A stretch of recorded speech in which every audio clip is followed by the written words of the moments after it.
안녕하세요. 저는 29살 결혼을 앞두고 있던 여자입니다. 남자친구와 이대로 헤어진다는 생각만 해도 눈물이 나는데, 한편으로는 결혼할 생각에 한껏 부풀어 있던 제 자신한테 화가 나고 그동안의 시간이 너무 아깝고 그렇네요. 자랑은 아니지만 저희 집은 경제적으로 모자란 편이 아니에요. 원래는 대학교에 입학하게 되면 미국에 있는 대학교로 유학을 떠나려고 했는데, 조기 교육이 중요하다는 말에 고등학생이 되던 해에 저 혼자 미국 유학길에 올랐습니다. 미국인 노부부의 집에서 홈스테이를 하면서 고등학교를 졸업했고, 대학교에 들어가고부터는 기숙사 생활을 했어요. 아이비리그까지는 아니지만 나름 상위권 미국 대학에서 졸업을 하게 되었고, 대학을 졸업하면서 미국에 있는 몇 개의 유망한 기업에서 러브콜이 들어왔지만 한국이 그리워서 귀국을 하게 되었습니다. 한국에 돌아와서는 부모님 집으로 다시 들어가면서 대기업에 취직하게 되었습니다. 결혼까지 생각했던 남자친구와는 한국에 돌아오고 나서 저랑 절친했던 친구에게 소개를 받으면서 만나게 되었는데, 여유로운 성격에 조곤조곤 말을 잘하는 모습에 끌려서 연애를 시작하게 되었습니다.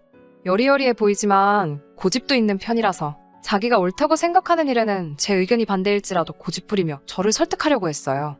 하고 싶은 말은 다 하는 모습이 샌님 같지만 저한테는 그렇게도 남자다워 보일 수가 없었어요. 연애 기간이 길어지게 되면서 자연스럽게 남자친구에게 청혼을 받았고, 가정 형편이 조금 차이가 났지만 그렇다고 해서 심하게 차이 나는 정도도 아니어서 저도 예비 신랑의 프로포즈에 응하게 되었습니다. 저희 부모님도 남자친구의 설득력 있고 논리정연하게 말하는 모습에 지금은 말단사원이겠지만 그 정도 모습이면 앞으로의 미래가 기대된다면서 참마음에 들어 하셨어요. 저희 부모님한테 합격도 받았고 얼마 뒤에는 제가 예비시댁에 인사를 드리러 갔었죠. 시아버지 되실 분은 남자친구를 꼭 빼닮은 선한 외모에 조용조용하신 인상이었는데, 시어머니 되실 분은 인상이 날카로워 보였어요. 제가 느낀 첫인상이 무색하게, 처음 제게 거신 말도 아주 충격적이었습니다. 대뜸 저를 보시자마자 고등학교부터 혼자 유학 생활을 했다고 들었는데 돈이 많게 생겼다고 하시네요. 첫 인상이 돈 많게 생겼다는 말은 조금 예의에 어긋나잖아요. 그런데 그런 행동과는 비교도 안 될 정도로 이어서 나오는 질문들은 더 심했습니다. 유학 생활 혼자 했으면 외국인도 사귀어 봤겠다던지, 혼자 살면서 집에 남자를 몇 명 들였냐던지 대답할 가치도 없는 질문들을 하셨어요. 남자친구는 말도 안 되는 어머님의 질문에 멀뚱멀뚱 가만히 앉아만 있었고요. 참다 더는 안 되겠다는 생각에 왜 그런 질문을 하시냐고 여쭈어봤습니다. 기분은 상했지만 최대한 예의를 갖춰서 질문을 했는데 돌아오는 대답도 아주 가관이었습니다. 유학생들은 아주 문란하게 논다고 들었다고, 너도 유학했으니 그 정도는 확인해 볼 수 있는 거 아니냐고 하시네요. 결혼정보회사에서도 유학 다녀온 여자들은 가입할 때부터 감점 요인인 걸 알고 있느냐고 하시더군요. 기분은 상했지만 언제나 옳지 않다고 생각하는 말에 항상 한마디를 해오던 남자친구가 나서주지 않을까 생각하며 그렇게 남자친구 하나만 보고 꾹 참았습니다. 꾹꾹 참으며 아무 말도 안 하고 있으니 제가 정말 만만해 보였나 봐요. 너네 집이 돈이 많으니 신혼집은 너네 부모님이 해주시겠네 하면서 이제 나도 며느리한테 용돈 좀 받으면서 살 수 있겠구나 하면서 혼자 웃으시더라고요. 아버님은 옆에서 쓴웃음만 짓고 있고 남자친구는 그 와중에도 말 한마디 안 하고 밥만 처먹고 있었어요. 그런 거는 아직 양가 상견례도 끝나지 않았는데 지금 정하기에는 조금 그렇지 않냐고 반박을 했더니 어른이 말하는데 말대꾸를 한다며 혀를 차시더군요. 그때까지 옆에서 같이 밥 먹고 있던 남자친구의 누나, 그러니까 저에게는 시누이가 될 사람도 끝까지 조용히 한마디도 없다가 엄마, 쟤 외국 살다 왔대잖아. 아직 잘 모르는 것 같으니까 엄마가 좀 끼고 가르쳐야겠다. 배울 게 한참 많아 보이네. 라고 얄밉게 한마디 거들더라고요. 남자친구랑 아버님은 그냥 그 상황을 앉아서 보고만 있었고요. 저는 화가 엄청 많이 났던 상황이었지만 일단은 참았습니다. 식사 자리가 끝나고 자리에서 일어나는데 어머님이 남자친구한테 우리 귀한 아들 어떻게 장가를 보내냐, 정말 눈물이 다 나네라고 하시는데, 저도 우리 집에서 귀하게 자란 딸인데 저를 앞에 두고 어떻게 그런 말을 하실 수 있는가 싶더라고요. 카운터에 가서도 너네 집 돈 많으니까 오늘은 너가 쏘라면서 재미도 없는 농담을 하시더라고요. 여태까지 보여준 태도의 농담인지 진담인지 모르겠어서 우물쭈물하고 있으니 그래도 아버님께서 그 정도 했으면 됐다고 하시며 식사 계산은 하셨습니다. 앞으로 며느리가 될지도 모르는 저한테 돈 10만 원이 아까워서 안절부절 못하는 모습에 크게 실망을 했어요. 남자친구 가족들은 콜택시를 불러서 기다리고 있었고, 저는 남자친구와 둘이 뒤에서 따로 서 있었는데 그 짧은 시간 동안 아주 시어머니 되실 분과 신우 될 사람한테 호되게 당한 제 걱정은 하지도 않더군요. 오히려 시간도 애매한데 이제 뭐하러 갈까? 하고 물어보면서 핸드폰으로 동네 모텔을 검색하는 모습을 보니 결혼은커녕 여태까지 이런 놈하고 만났다는 생각에 화가 머리끝까지 나더라고요. 아무 말도 안 하고 가만히 있다가는 화병이 날 것 같아서 남자친구 가족들 앞에 있는 건 상관도 하지 않고 남자친구한테 야, 이 등신아, 라고 소리를 고래고래 지르면서 참아왔던 걸 한 번에 다 뿜어버렸어요. 너는 얼마나 순수하게 살아왔길래 부모님 앞에다 두고 모텔을 검색하고 있어? 우리 집 돈 많으니까 신혼집 해올게. 대신 너는 앞으로 내 앞에 넙죽 기어서 살아. 너네 엄마가 나 만나는 날만 기다리고 있다더니 이게 그런 뜻이었어? 식충이같이 밥만 처먹고 그 말 잘하던 주둥이로 밥 먹는 거밖에 할 줄 모르지. 하고 소리를 빽빽 질렀어요. 그리고 남자친구 손에 들려있던 남자친구 가족들 준다고 준비했던 선물이 담긴 쇼핑백을 다 낚아채버렸습니다. 제가 그렇게 소리를 지르고 있으면 왜 그러냐고 물어볼 법도 안 돼? 그 와중에 신우될 사람은 저한테 쇼핑백은 왜 가져가냐고 물어보더라고요. 그래서 이런 집구석에 선물 주는 거가 아까워서 환불받으려고 한다고 대답을 했더니 끝까지 무례한 행동에 사과할 생각은 안 하고 줬다 뺏는 게 어딨냐고 예의가 없다고 어이없어 하네요. 어머님한테도 우리 부모님도 하나뿐인 귀한 딸 이런 집에 시집 안 보내고 싶으실 것 같다고 소리치고 그 자리를 벗어났습니다. 제가 시야에서 멀어지는데도 남자친구는 저를 잡으러 올 생각도 안 하더라고요. 정말 혼자 칼바람을 맞으며 걸어가는데 눈물이 마르지를 않더라고요. 그 자리에 온통 남자친구 가족들 뿐이었는데 정말 단 한순간이라도 내 편 안 들어주는 모습을 보니 결혼하고 나면 어떤 꼬라지가 될지 눈에 선하더라고요. 남자친구가 그날 저녁에 우리 헤어진 거야? 하고 찌질하게 물어보길래 앞으로 연락도 하지 말라고 하고 차단을 해버렸는데 1시간쯤 뒤에 남자친구 어머니한테 단둘이 이야기 좀 하자고 문자를 보내시더라고요. 답장은 아직 안 했어요. 이대로 쭉 무시를 하는 게 맞는 거겠죠? 정말 아직도 분이 안 풀려서 생각만 해도 화가 나요. 부모님은 그냥 연락할 생각 하지 말고 좋은 자리 많으니 알아봐 주신다고 하는데 아직도 어떻게 해야 할지 모르겠네요. 많은 분들이 요청을 해주셔서 후기도 이렇게 보내드려요. 계속해서 오는 연락도 쉽고 그냥 앞으로 안 보겠다고 다짐을 했는데 남자친구가 말해줬는지 어머님이 제 퇴근 시간에 맞춰서 회사 앞으로 올 테니 잠깐 얼굴 좀 보자고 연락이 왔어요.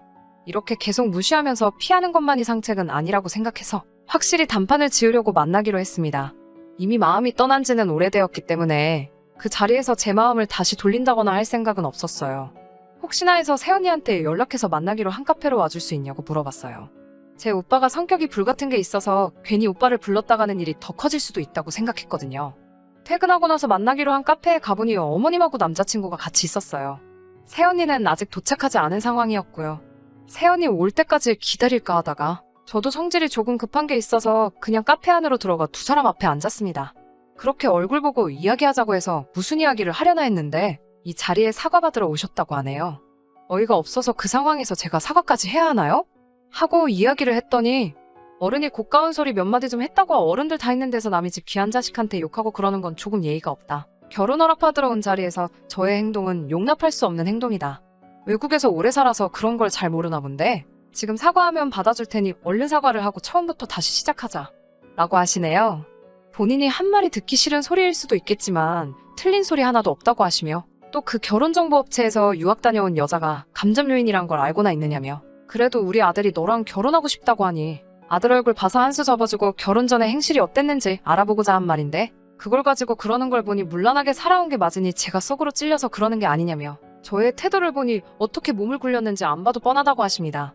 집해오라고 한 말도 그냥 지나가는 이야기로 한 말이고 너가 말한 대로 너랑 나눌 이야기도 아니니 상견례가 진행되면 그때 너네 부모님하고 이야기를 하겠다고 하시네요.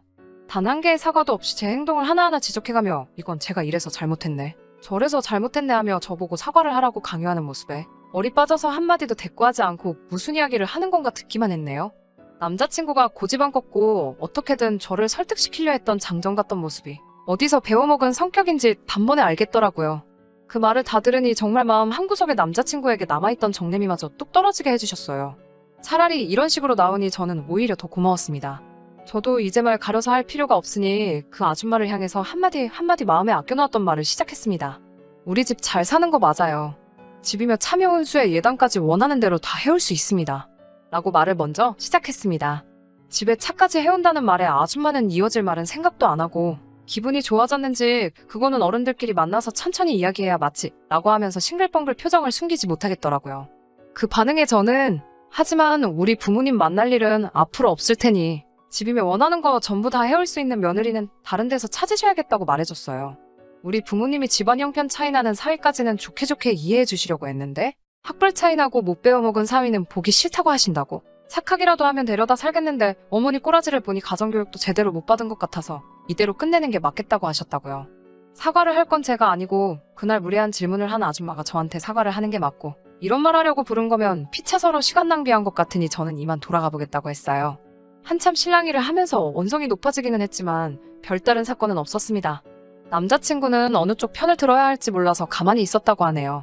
어머님이랑 저랑 실랑이하는 중간에 남자친구가 저랑 헤어지기 싫다고 그냥 어머니한테 사과드리고 처음부터 새로 시작하자고 하는데 어이가 없어서 헛소리하지 말라고 쏘아붙이고 자리에서 일어나 버렸습니다.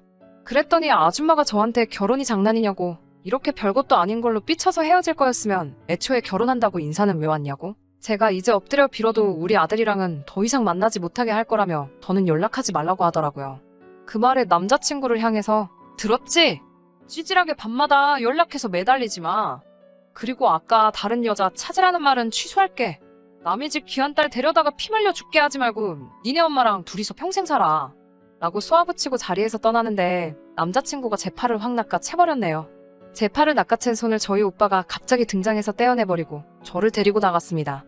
언제 왔는지 새언니가 오빠를 데리고 와 있었고 멀찍이 앉아서 상황을 지켜봤다고 하네요. 저 혼자 잘하고 있는 것 같아 개입은 하지 않았고 유사시에 상황만 대비하고 있었다고 합니다. 오빠가 이미 인상을 팍 쓰고 얼굴이 잔뜩 울그락불그락 해져 있으니 아줌마도 전 남자친구도 그 앞에서 아무 말도 못하고 쩔쩔매고만 있었어요. 하고 싶은 말도 다 했는데 아무 말도 못하는 두 사람 그런 꼬라지를 보니 이젠 눈물도 안 나고 오히려 속이 다 후련하고 통쾌하더라고요.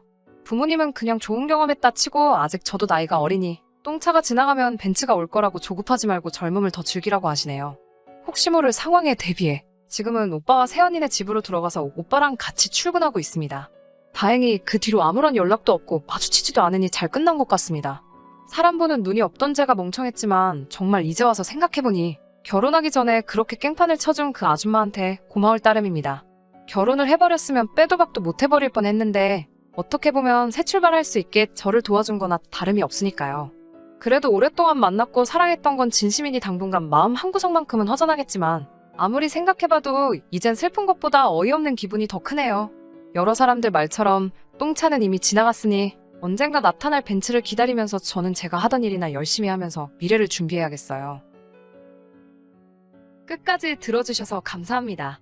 오늘의 사연은 여기까지입니다. 구독과 좋아요, 알람 설정 부탁드리고 더 좋은 사연으로 다시 찾아뵙겠습니다. 감사합니다.